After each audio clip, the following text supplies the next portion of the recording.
We are joined here in the studio today from the GW Zoo in Wynnewood. Joe Exotic is back with us here this morning to talk about a big event coming up for Christmas, their annual Christmas Day dinner. We're going to talk about that. We have some other things to talk about as well with Joe. But first of all, Joe, good morning. Good morning. Glad to be back. Good to see you again. How have things been in your world? Busy. Kind of busy? Really? Not that I didn't ask for all this, but let me tell you, it's a little bit been added to my plate this time around. Well, we're going to talk about some of those things coming up here in just a little bit. But first of all, we want to talk about what's going on over at GW Zoo for Christmas. We were talking a little bit about it off the air. You guys just had your annual Thanksgiving dinner over there. Yes, sir. And have a big crowd for that? We had probably close to 70 people. It was raining like cats and dogs. Mm-hmm. But we had a decent crowd. And we've done this every Thanksgiving and every Christmas for 18 years now, where people that don't have family, that need a place to go to feel kind of welcome, or people that just don't like to go to their family's houses. Seems like every Christmas all ours done was sat around and griped and fought. So we provide a open atmosphere. People that can't afford to normally go to the zoo, the zoo's open for free on Christmas Day. Okay. And dinner served at 1 o'clock. And we're holding out for this El Nino weather to be nice this Christmas. Hopefully. Well, I know a lot of our listeners have visited your zoo, and a lot of people know something about it. But for those maybe that don't or haven't been over there, tell us a little bit about the zoo. How first of all, how you got started, because I know that's a real it's a unique situation that led to the beginning and the creation of the zoo over there. Well, back in 1997, me and my brother had a pet store in Arlington, Texas, and he was moving my sister from Arlington to Florida. Mm-hmm. Made it 40 miles, and a drunk semi-driver hit him, and he was on life support for 7 days. And when I shut the life support machine off, I just promised him that he wouldn't be another statistic of drunk drivers, Mm-hmm. So me and Mom and Dad, I sold the pet store. Mom and Dad got $140,000 insurance money from the wreck, and so we combined our money together, bought the property, started building the cages over there at Wynnewood. And when I started this, I only had one deer. That was it. And today we got 187 tigers, close to 400 animals over there. Yeah. But every cage on the zoo is built in memory of someone else that's been killed or died, and their loved ones have came and built big cages in honor of somebody that they've lost. So we call it a living memorial park, right? Because the animals get to live and honor people who passed away. And it is a unique attraction for people to go see. I mean, if people that are used to maybe going to some of the bigger zoos in various cities, it's much different. You get a much closer experience, up-close experience. You're so close to them that they, the tigers have this thing that it's out of boredom, but they pee on customers through the fence. You're that close to them. You're not going to get that at the Oklahoma City Zoo. You are not going to get that anywhere else. And the zoo is open every day of the year, right? 365 days a year. Yes, sir. And free admission on Christmas. Yes, and Thanksgiving. And Thanksgiving also. And then Easter, we have a 10,000 egg Easter egg hunt. Oh, very cool. Yeah, stays busy. I can imagine. So the Christmas Day dinner, now what time does this start up? 1 o'clock. Is the meal. The park opens at 9. You can come and go as you please, or you can stay all day. Okay. Look at the animals, take part in the shows that we put on for Christmas. And dinner will be served at 1 o'clock. And this is open to anybody that wants to come out? Anybody. And this is on Christmas Day? Yes, sir. Okay. It's at the GW Zoo. It's right off I-35 there in Wynnewood. And you've been doing the Christmas Day dinner for how long, Joe? 18 years.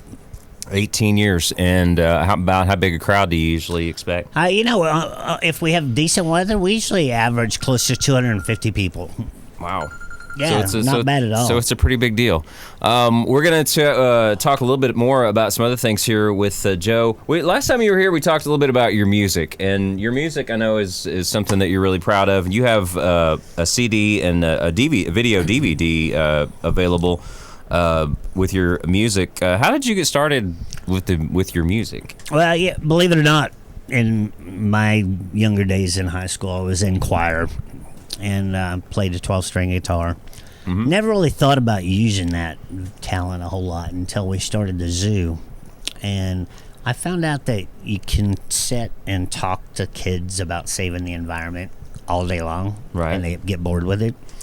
So I incorporated magic into my message of traveling around and teaching people about the environment and our endangered species and stuff like that.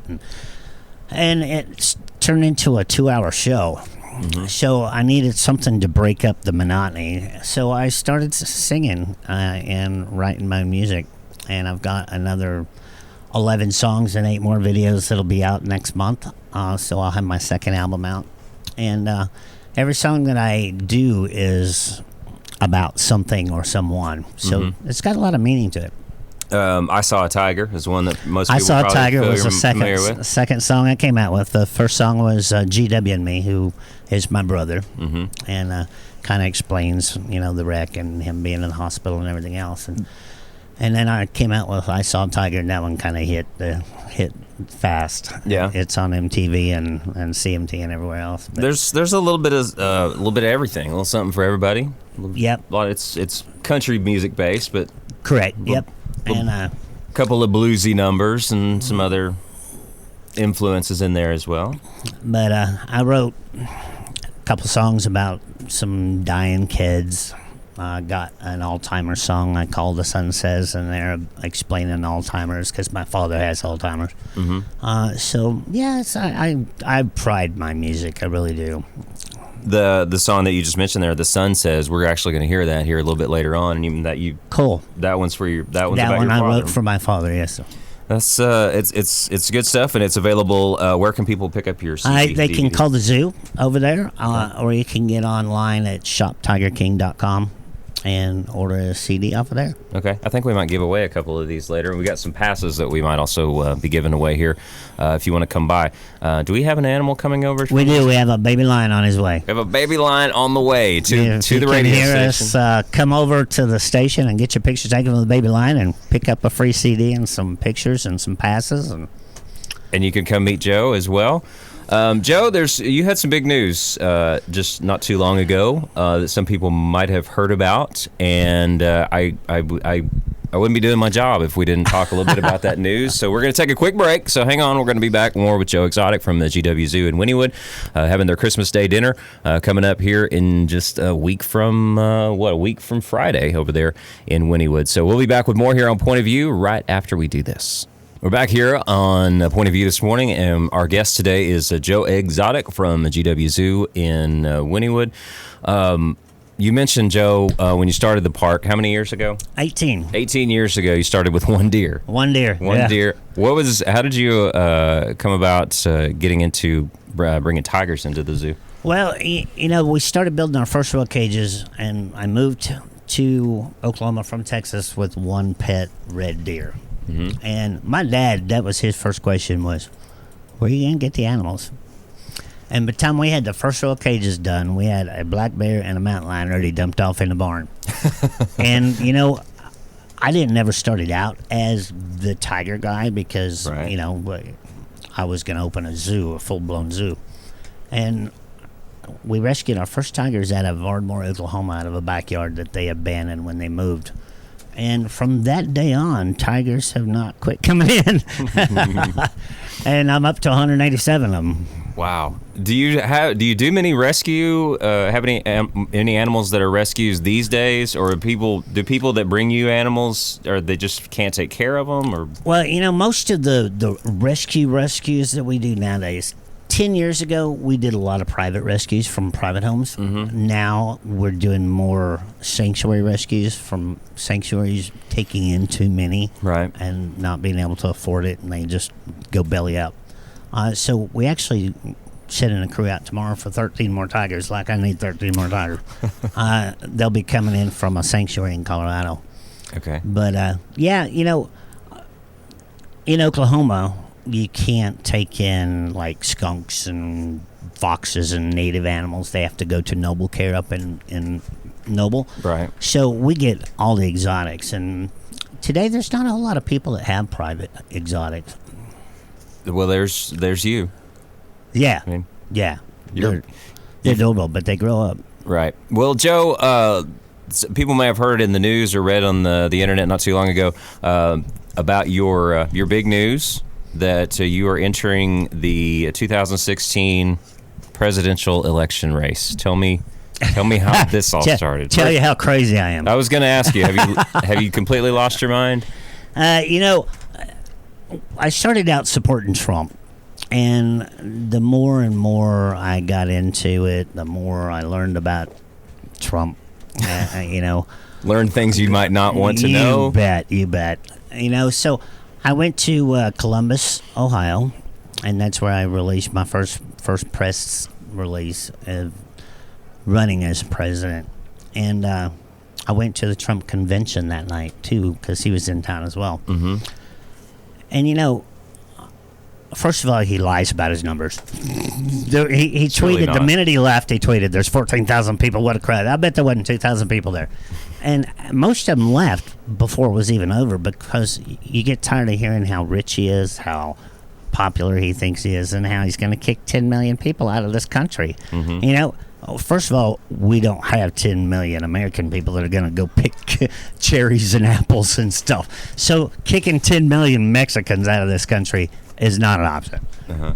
But the normal everyday working person, me and you, never are heard, never have a voice. Right. And most of America has even gave up on voting because they don't think that their vote even counts anymore. Right. Which everything is won by electoral votes anyway. But, we're already getting the message out there that the small people of this country is who makes up this country.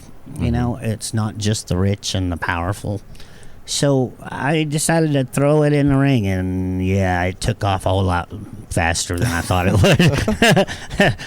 I'm just hoping that I hold up to the pressure of traveling and doing everything that's required in order to get the numbers up. Right, because you have to have your name out there, because obviously you probably, I'm assuming, don't have Donald Trump's money. Correct. And that's what the presidential election and all big time major elections have come down to. Lots of money. It's money. Lots of money, and that's another issue of why I decided to run too, because I still believe in grassroots organizations, mm-hmm. and in the 3-4 weeks that I've been officially in this race, we already have campaign offices in almost every state. Wow. And it's all done by volunteers. But, one question about having that much money, just like Hillary Clinton, $35 million was donated to her campaign fund from Saudi Arabia. Mm-hmm. What kind of promise did you have to make Saudi Arabia for $35 million? Right. Makes you wonder. It definitely makes you wonder.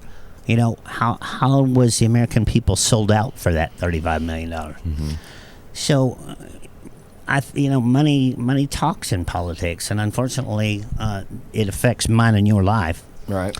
And so, one thing that I want to really get rid of during this election, whether I get elected or whether or not I force them to listen to us, okay, is lobbyists. I hate lobbyists because they'll go and make campaign donations to senators and House representatives to pass a law that affects you, mm-hmm. okay, and you don't even get a voice. Right. And then we got to fix healthcare's a mess, and the tax and rich people different than normal class folk all needs to come to a stop. We need to all pay the same taxes. But I have a pretty cool plan on how to provide free healthcare. Okay. Is this something is there a place maybe people can go to check out your plan? On joeexotic2016.com. Okay. Is my campaign website, and it shows what I support and what I don't support, on there. And there's a comment section where you can leave comments, and I'll actually address every comment on a live video. So far today, I'll make 67 videos straight. Okay. That I put out, and it's to show the people of America that even though I'm running for president, doesn't make me any better than you do, mm-hmm. than you are. So I address every person's question. Okay. what you're doing, I first of all, I admire that you're doing it, because there was once upon a time, way back whenever, when you're a kid and they say, what do you want to grow up to be? Well, I want to grow up to be president. And no one would laugh at you. But if I came out on the radio today on my morning show and I made the official announcement, I'm going to run for president, I'm going to get laughed out of the building, Joe, because I can't be president. You can't be president. Why? Why can't exactly. we? Why not? Why not? So I admire you for doing that. And as you said, even if you're not elected president, if you can get your word out and people can listen, if you can give people a voice, people like you and me and the guy down the street and everybody else in small towns across America, we don't get heard anymore. No, Joe, we don't. Not at all. Not at all. And one thing that really aggravates me about politicians and the way they force laws upon you is most of the laws that they introduce, even here in Oklahoma, I fought a law last year, and the senator that sponsored the law didn't even read it. Okay? They've got themselves in such a cushiony job, and they accept so much money from lobbyists that it's not about the American people anymore. It's about how much money they can get. Right. Well, I admire what you're doing. I mean, a lot of people complain and gripe about the way things are, me included, but very few times do any of us really do anything about it, because it takes work, it takes effort, it takes time, you lose sleep. And they dig into your personal life, let me tell you. Surely they wouldn't do that. And that's one of the main things, though, when I first decided to do this, I put a video out there online. Pouring it all out there. My sexual preference, I'm not cutting my hair, I ain't wearing a suit, done drugs when I was younger. I put it all out there, so they had nothing to talk about. Right. And so far, I mean, I've been on a lot of news stations, and so far, not one question. It's already out there. It's already out there. Give it up. There you go. Joe, again, website where people can go check out your campaign? JoeExotic2016.com. All right. Well, good luck. I appreciate it. One more time, though, we also want to remind people about the Christmas Day dinner at the GW Zoo in Wynnewood. Joe, you said the park opens Christmas Day. What time? 9 o'clock in the morning, and lunch is served at 1. Okay, and it's free? Free, absolutely free. And everybody's invited to come by. Anything else going on you want to talk about? I think it covers quite a bit of it. Get it all in there? We're going to close the program with one of the songs from Joe's CD, and it is called The Sun Says. Remind us once again how this song came to be. And I wrote it in reference to my father is really bad with Alzheimer's. And if any of you listeners out there have any grandparents or parents with Alzheimer's, I think this one will touch your heart. Okay, well, it's called The Sun Says from Joe Exotic. Joe, thanks for coming over. Hey, thanks for having me. And we got a lion coming over Baby here. lion's on his way. Okay. Should be here any minute. So if anybody wants to bring their kids by and get a picture taken or bet. anything like that, then come on by here at the radio station and you can check that out. Been a long morning already. We started out at 6 o'clock this morning. First stop, KBLP Radio. Talking about the Christmas dinner down at the zoo, Christmas Day, presidential campaign, meeting a whole bunch of folks, and we're going to let them play the Baby Lion this morning.